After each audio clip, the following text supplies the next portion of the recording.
ভর্তি হওয়ার সময় সঠিকভাবে চূড়ান্ত ভর্তি ফর্ম পূরণ করবে কিভাবে? কারণ অনেকেই একটা ভয়ঙ্কর ভুল করে। তারা ভুলভাবে ফর্ম ফিল আপ করে সাবমিট করে ফেলে। আর সবচেয়ে ভয়াবহ ব্যাপার হলো এই ফর্মে একবার ভুল ইনফরমেশন দিয়ে সাবমিট করে ফেললে সেটা আর পরে সংশোধন করার কিন্তু সুযোগ নেই। বিশেষ করে সাবজেক্ট চেঞ্জের বক্সে একটা ভুল টিক দিলে কিন্তু তোমার চান্স পাওয়া সাবজেক্টও হাতছাড়া হয়ে যেতে পারে। আজ আমি একদম লাইভ স্ক্রিনে দেখাবো কিভাবে একদম ভেবেচিন্তে নির্ভুলভাবে এই ফর্ম পূরণ করতে পারবে। আর ভিডিও শেষ দিকে বলবো ফর্ম ডাউনলোড করার পর কোন 3টা কাজ না করলে তোমার ভর্তি বাতিল হয়ে যেতে পারে। তাই ভিডিওটা অবশ্যই শেষ পর্যন্ত দেখবে। চলো স্ক্রিনে যাই। তো এর জন্য তোমাদেরকে অনার্স ভর্তির অফিসিয়াল ওয়েবসাইটে যেতে হবে। তারপর কিন্তু তোমরা এরকম একটা ইন্টারফেস দেখতে পারবে। লিঙ্ক আমি নিচে ডিসক্রিপশন বারে দিয়ে দেব। তারপর নিচে এখানে অনার্স অ্যাপ্লিক্যান্ট লগইনে ক্লিক করতে হবে।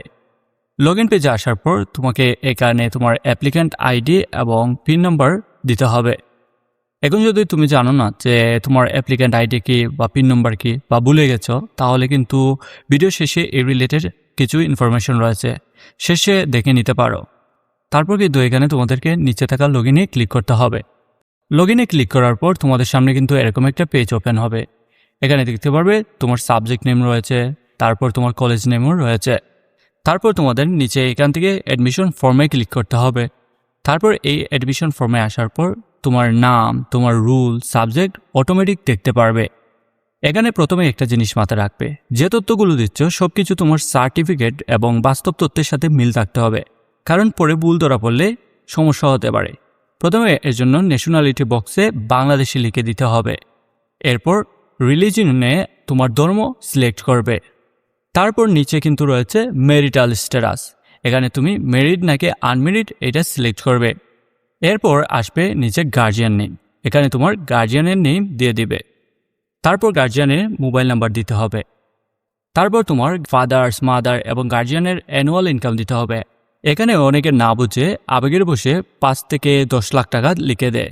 এটা বড় ভুল হতে পারে, কারণ ভবিষ্যতে কলেজে উপবৃত্তি পেতে হলে কিন্তু এই ফর্মটা বিবেচনা করা হয়। তাই তুমি পরিবারের প্রকৃত ইনকাম অনুযায়ী সতর্কভাবে লিখবে। কমায়ের পরিবার হলে 1 লাখ টাকার নিচে যেমন তুমি 80,000ও লিখতে পারো। এখন ফর্মের সবচেয়ে সেন্সিটিভ জায়গা আসি, মাইগ্রেশন বা সাবজেক্ট চেঞ্জ।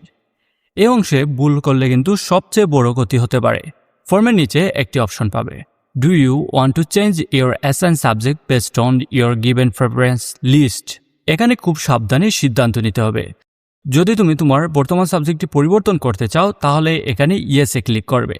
কিন্তু সাবধান, তুমি যদি ইয়েস দাও এবং পরে তোমার সাবজেক্ট পরিবর্তন হয়ে যায়, তারপর তুমি চাইলেও আগের সাবজেক্টে ফিরে যেতে পারবে না। তাই সিদ্ধান্ত নেওয়ার আগে 10 সেকেন্ড থামো এবং নিজেকে জিজ্ঞেস করো, আমি কি সত্যি এই সাবজেক্ট পাল্টাতে চাই?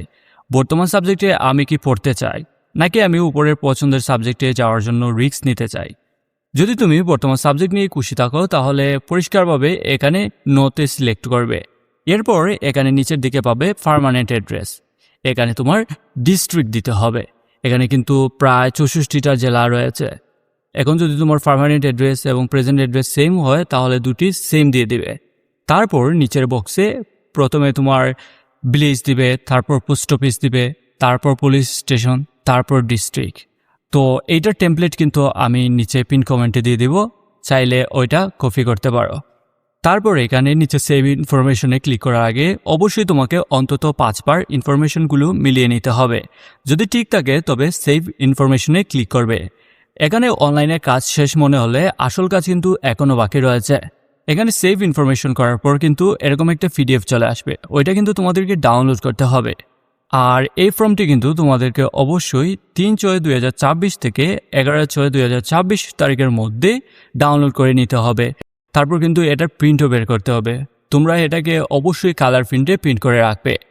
কিন্তু শুধু প্রিন্ট করলে কিন্তু ভর্তি শেষ নয়। এখানে তোমাকে এই প্রিন্ট করা ফর্মের সাথে প্রয়োজনীয় কাগজপত্র এবং 1130 টাকা কলেজে জমা দিতে হবে। আর এইটার ডেডলাইন হলো 13 তারিখ পর্যন্ত। 13 তারিখের মধ্যে ফর্ম বা টাকা জমা না দিলে কিন্তু তোমার এত কষ্টে চান্স পাওয়া ভর্তি বাতিল হয়ে যেতে পারে। তাই শেষ দিন চূড়ান্ত ভর্তি ফর্ম পূরণ করব এই আশায় বসে থেকো না, কারণ শেষ দিনে সার্ভার সমস্যা, প্রিন্ট সমস্যা, কাগজপত্রের সমস্যা যে কোনো কিছু হতে পারে।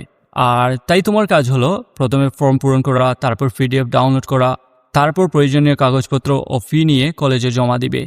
এই 4টা ধাপ নিয়ে কিন্তু আমাদের বিস্তারিত ভিডিও রয়েছে, তুমি চাইলে শেষের দিকে গিয়ে ইন্ডি স্ক্রিনে থাকা বামের ভিডিওটি দেখে নিতে পারো। তো এখন যারা অ্যাপ্লিক্যান্ট আইডি বা পিন নম্বর জানো না বা ভুলে গিয়েছো, এর জন্য তোমাদের যেতে হবে লগ ইন পেজে। এটার লিঙ্ক আমি কিন্তু ডিসক্রিপশনে দিয়ে দেবো। তারপর এখানে forget your application ID or পিনে ক্লিক করতে হবে। তো প্রথম করে এর জন্য তোমাদের এইচএসসি রুলটা বসিয়ে দেবে। তারপর তোমার এইচএসসি বোর্ড, তারপর তোমার পাসিং ইয়ার সিলেক্ট করবে, মানে তুমি কত সালে এইচএসসি পাস করেছো। এরপর তোমার জন্ম তারিখ দিতে হবে। মনে রাখবে এখানে প্রথমে দিন, তারপরে মাস, তারপর বছর হবে। এখানে কিন্তু এই ফরম্যাটেই দিতে হবে। তারপর তুমি এখানে তোমার অ্যাপ্লাইড প্রোগ্রামটি দিবে, মানে অনার্স দিবে। তারপর চার্জে ক্লিক করলে কিন্তু তোমার নাম, তোমার অ্যাপ্লিক্যান্ট আইডি এবং পিন নাম্বার চলে আসবে। এটা দিয়ে কিন্তু তুমি লগ ইন করতে পারবে। তো এই ছিল আজকের ভিডিও। তুমি মাইগ্রেশনে ইয়েস না নো ক্লিক করবে, অবশ্যই কমেন্ট বক্সে জানাবে। আর ভর্তি সংক্রান্ত বিস্তারিত তথ্য পেতে বামের ভিডিওটি দেখে নিতে পারো। আল্লাহ হাফিজ।